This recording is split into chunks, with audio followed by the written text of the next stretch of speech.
তো ৰাইজ আজি মই আহিছিলোঁ আপোনাৰ জগন্নাথ মন্দিৰ। আমি শান্তিৰ পৰা আহিছিলোঁ ইয়াতে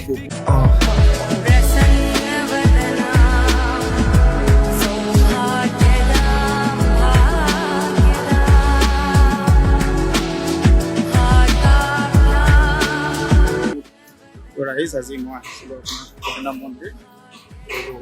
আমি শান্তিৰ পৰা আহিছিলোঁ ইয়াতে বহু দূৰ দূৰণিৰ পৰা আহে মানুহ ইয়াতে আপোনাৰ আমি দৰ্শন কৰিলোঁ এবাৰ পাবা।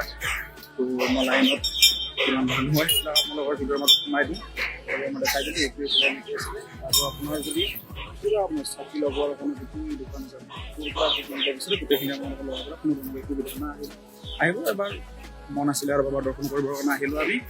তো এতিয়া ইয়াৰ পৰা ওলাই যাম, ওলাই গ'লে আৰু কিবা কোনোবা যদি আহিব বিচাৰিছে কিবা সুবিধা সহায় লাগে মোক ক'ব পাৰে।